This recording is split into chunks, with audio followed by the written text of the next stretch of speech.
On the morning of February 2nd, 2012, a young man pulled off a 4-lane highway in Anchorage, Alaska, into a large, snowy parking lot.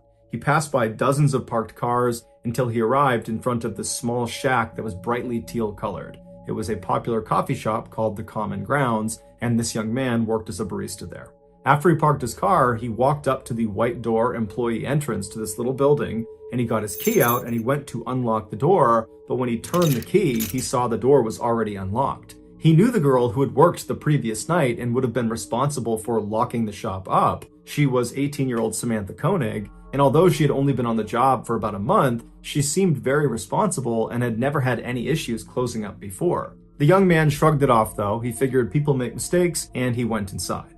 Right away, he noticed that a couple of things just seemed out of place. It was like Samantha must have just left in the middle of her shift without even attempting to clean up. There were napkins on the ground, there were towels out, there were cups still out. And so as this young man is walking over to the cash register to unlock it, he's running through scenarios in his head about how Samantha could have been so sloppy. And then he reached down with his register key, and just like the door, the cash register was already unlocked. When he pulled the tray out, all the money was gone, and that's when he knew they had been robbed. And so he called his boss. The night before, Samantha had asked her boyfriend, Dwayne, to pick her up after her shift at the Common Grounds. Dwayne arrived in front of the kiosk at about 8:30 p.m., which was 30 minutes after her shift should have been over. Dwayne had gotten held up at his job, which is why he was late. And so when he gets there, Dwayne looks around the parking lot and he doesn't see Samantha anywhere. He sees the coffee shop itself is totally dark and looks like it's been closed up for the night. And so Dwayne gets out of his truck into the freezing cold night air, and he walked up to the window of this coffee shop and he pressed his face up to the glass to look inside, but there was nobody in there. Dwayne automatically went back to the fight he had gotten into with Samantha earlier in the night via text message. She had accused him of cheating on her. He had been kind of nonchalant, like he didn't care about it, and what ensued was a really ugly fight. And so as Dwayne is walking back to his truck, he's thinking to himself, maybe Samantha just didn't want to see him because of the fight, and so at the end of her shift, she got a ride home from her father or maybe from a friend, and that's why she's not here. And so Dwayne gets back inside of his truck and he sends a text message to Samantha asking if she's okay, if she's gotten home. But after several minutes of no response from her, Dwayne, even though they were fighting, he still cares an awful lot about his girlfriend. He decides, I gotta go by her house and make sure she's there and that she's okay. And so a couple minutes later, he gets to her house, he goes up to the door, and her single father, James, answers the door. Dwayne explains that he didn't see Samantha after her shift and just wanted to make sure she was here, but James says, she's not here. I have no idea where she is. I haven't spoken to her. And so the two men go into James's kitchen, they sit down, and they start texting and calling Samantha to try to figure out where she is. And after a couple of minutes, Dwayne's phone lights up, and it's a text message from Samantha. And the message clearly indicates that she's still very upset with Dwayne, but she's saying that she needs some time to think and that she's going to be with some friends for a couple of days, and would he, Dwayne, let her father know where she was. And so Dwayne shows James the text message, and Samantha's father looks at it and he's thinking to himself, this is very uncharacteristic of Samantha. He had raised Samantha since she was 2 years old, and they were very close. They shared everything with each other. It didn't make any sense that she wouldn't contact him directly to say that she was going to be out with friends for a couple of days. And it didn't make sense that she would ignore all of his phone calls and text messages when clearly he was worried about her. The two men stayed up super late, calling and texting, hoping to get more information from Samantha, but she never responded, she never texted back. And so the following morning, when neither men had gotten any more messages from Samantha, James went to the Anchorage Police Department and filed a missing person report for his only daughter. After receiving this missing person report, an officer with the Anchorage Police Department called the owner of the Common Grounds coffee shop to ask about Samantha. And the owner actually said they just got a call from their barista that was working at the kiosk that morning, and they had informed them that apparently there had been a robbery and no one can get in touch with Samantha. No one knows where she is. The owner told the police officer that as soon as she got her hands on the security footage from the night before, she would send it over to the police department. While the police waited for this footage, some officers began calling Samantha's friends and other family members to see if they knew where she was, but no one had heard from her, no one knew where she was, no one had any information. Some other police officers headed over to the Common Grounds coffee kiosk to get a look at it for themselves. And when they got there, there was no sign of a struggle outside or inside the kiosk. And inside, underneath the counter, was a panic button that had not been pressed. And so even though Samantha's father thought there was something odd about her final text message, the police began operating under the theory that Samantha had robbed the kiosk and then left of her own accord. But what confounded police was how Samantha actually physically got away from the coffee shop. She didn't have a car that night, and she couldn't have just walked away because the weather was way too miserable and cold outside, and Anchorage is just not really a walkable city. And so if Samantha was telling the truth, that she was just taking a couple of days to be by herself with some friends at their place, then why didn't any of her friends know where she was? This question was answered later that day when the owner of the coffee shop made the security footage available. The footage, which has no audio, picks up around 8 p.m. on February 1st, 2012, which was the night Samantha went missing.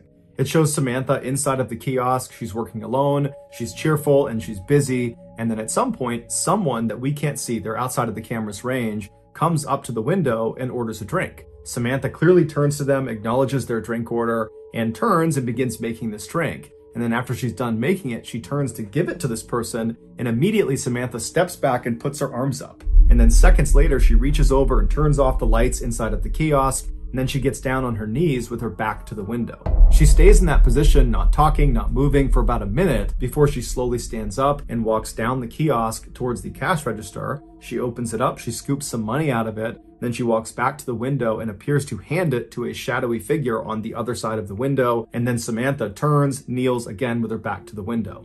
2 more minutes go by before this person outside the window leans their entire upper body inside of the coffee shop. They reach down and they appear to tie Samantha's hands. Now, because it was dark inside of the kiosk, the footage winds up being extremely grainy, and there's no way to identify who this figure is. Although it's fairly obvious that it's a male. He's wearing a big sweatshirt and he's got a hat pulled down low over his face. After this mystery man is done tying Samantha's hands, he leaps through the window and then shuts the window behind him. And then he stands Samantha up, he puts a gun into her back, then he marches her out the employee door and then out across the lot, all the way to a white pickup truck where he puts her inside and they drive off. Over the next couple of days, the police and also the FBI, who had been called in to be a part of this investigation, they just kept hitting dead end after dead end because there was no evidence. All they had was this surveillance footage that was too grainy to tell who this guy was that took Samantha. Meanwhile, Samantha's father, James, had rallied the support of nearly all 300,000 people that lived in Anchorage to go out and look for his daughter. His efforts were so profound, it had attracted major news outlets across the country, and suddenly his daughter's story had grabbed national headlines everywhere. This led to strangers donating thousands of dollars to fund a reward for anybody that had information about Samantha's whereabouts. But despite this reward growing in size every single day, and the national news media becoming increasingly more interested in this case, no one came forward with useful information that led to developments in this case, and Samantha never got in touch with Dwayne or her father. Then on February 24th, so 3 weeks after Samantha's gone missing and no one's heard from her, Dwayne got a text message from Samantha's phone, and it was directing him to a particular sign inside of a nearby public park. And so Dwayne and James read this text, they shared it with the police department, and then they raced to this park and actually beat the police there by about 15 minutes. And so Dwayne and James, they walk through the gates and they start walking down this main trail and they stop in front of this sign. It was actually a bulletin board, and tacked on the bulletin board was a Ziploc bag inside of which was a typed ransom note. And on the ransom note, literally Xeroxed onto it, was a black and white photo of Samantha. And in this photo, Samantha looks kind of dazed, like she's got a blank expression, and she's not really looking at the camera, she's looking just to the side of the camera. And then in this picture, a man is holding a copy of the Anchorage Daily News newspaper that's dated February 13th, 2012. This was a proof of life photo where Samantha's captor was holding up that newspaper to indicate that Samantha was alive as of February 13th. And so to everybody involved in this case, including Samantha's father, even though this is still not a good situation at all, it was kind of a relief to know that at least as of last week, Samantha was alive. As for the demands of this ransom note, James was told to deposit $30,000 into his daughter's account immediately, and if he did that, she would be released 6 months later. As advised by the FBI, James deposited a portion of the ransom money into his daughter's account, and then the FBI just waited and watched because they knew if anyone tried to withdraw money from that account, they could track where the card was. A few days later, 3 separate withdrawals were made within Anchorage, but each time the FBI got a notification about one of these withdrawals, they would rush to the scene, and whoever it was that had tried to make this withdrawal was long gone. When they pulled the security footage from these 3 different ATMs, the person that was making these withdrawals was a man wearing a ski mask and big sunglasses. so they had no way to identify him. After these withdrawals, the account went silent for over a week, and in that time, there was no word from Samantha. Then on March 7th, more withdrawals were made, but they were in Arizona, and then New Mexico, and then in Texas. Again, authorities would rush to these ATMs, but they would get there right after the masked man with sunglasses had just left. But there was a break this time. In one of these surveillance videos from one of the Texas ATMs, they spotted the car this guy was getting into before he left. And it was a small sedan, it was a white Ford Focus, and they saw him leave going east on a Texas highway. And so authorities in Texas were told to look out for this particular car in this part of Texas. And sure enough, on March 13th, a Texas patrolman spotted the car sitting in a hotel parking lot. He waited nearby until a man in his 30s walked out of one of the hotel rooms, walked down, and got inside the car. And then this patrolman just kind of followed him and looked for any reason to pull him over. And as he had his radar gun on this guy, he noticed he was going 2 miles per hour above the speed limit, and so he pulled him over. The patrolman got out, he walked up to the driver's side window. The window was already down, the man was very calm. The patrolman asked him for his license, and the guy handed him an Alaskan license. His name was Israel Keys, he was 34 years old, and he lived in Anchorage. The patrolman knew this was the guy. He called in backup, and before long they were searching Keys' car, and in the trunk they found a ski mask along with other clothes that matched the description of the guy who was making withdrawals from these different ATMs.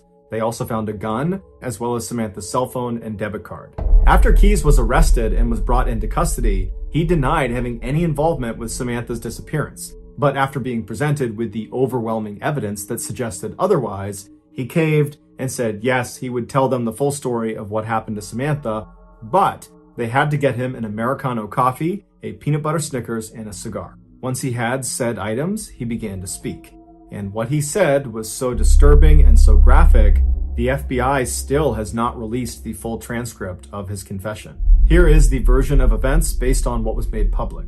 On February 1st, 2012, Keys decided he was going to rob the Common Grounds coffee kiosk. He walked up to the window expecting there to be some teenager working inside, and he was right. It was Samantha. He asked her for an Americano, and while she turned to make his drink, suddenly his plan changed. Not only was he going to steal money from inside of this coffee shop, he decided he was going to steal Samantha from this coffee shop.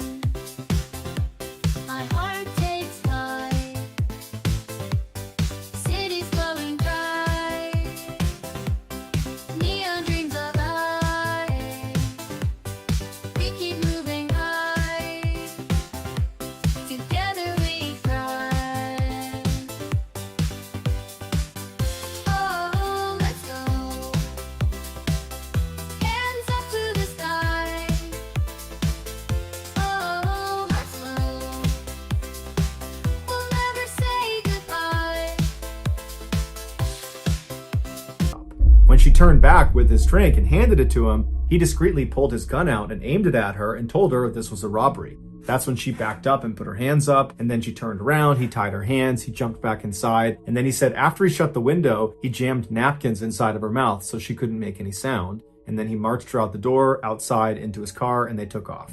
Once they were in the vehicle, he pulled the napkins out of her mouth, and he told her if she tried to escape or if she tried to flag anybody down, that he would just kill her.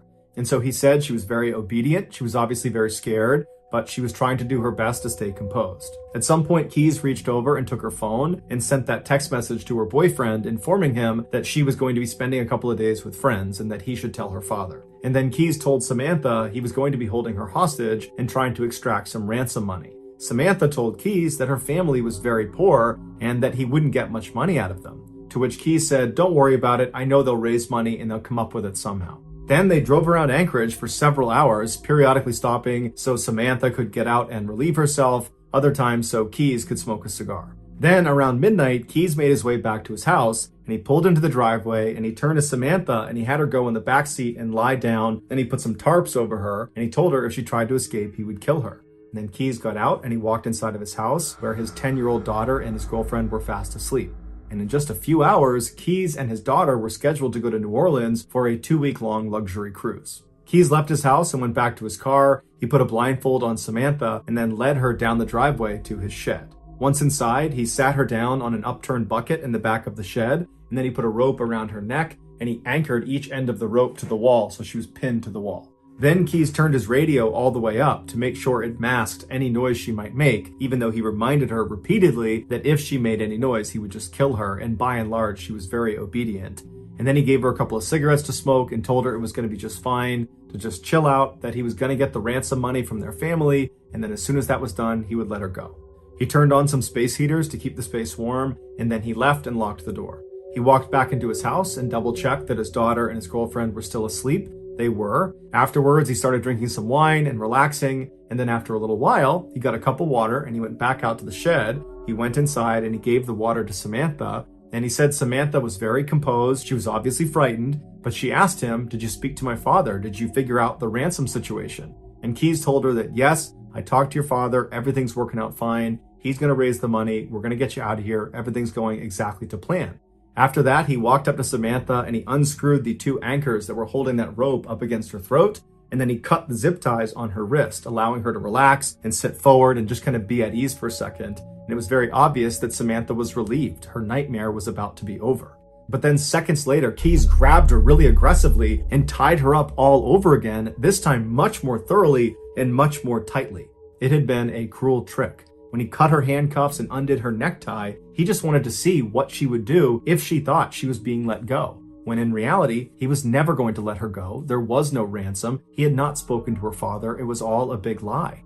Keyes told investigators that as he was tying her up for that second time, he looked at her face, and she had this look of total resignation. He said she knew what was about to happen to her.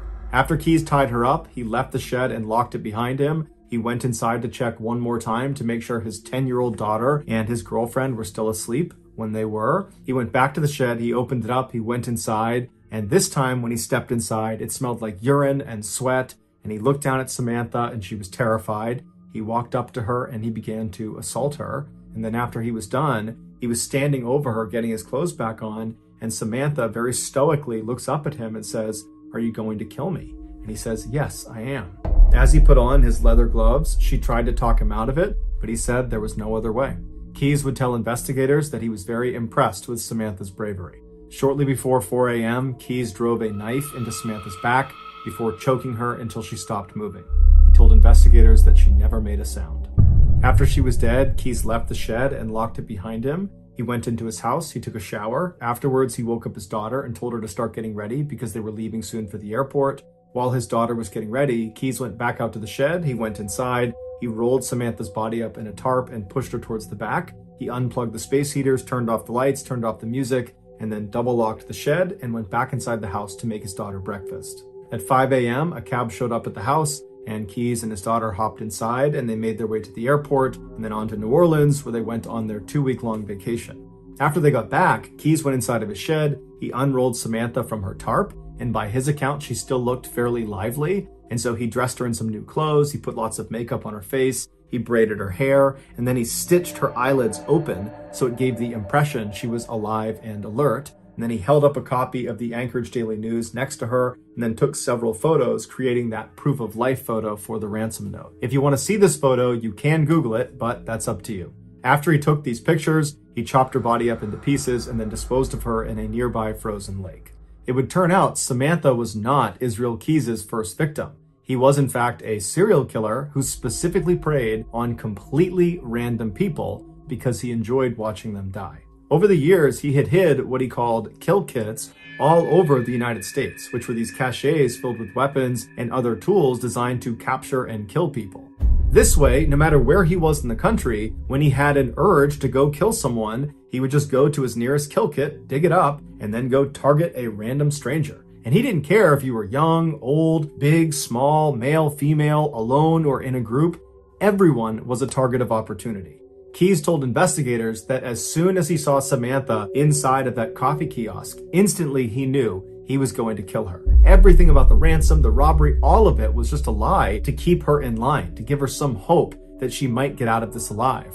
When in reality, the second she walked outside of the doors of that kiosk, she was dead. Keyes admitted to killing Samantha as well as an older couple up in Vermont, but he would take his own life in a jail cell in December of 2012 before he named any of his other victims. And so to this day, we have no idea how many people he killed. The best guess is 11 based on a drawing he made in his jail cell, but that's just a guess.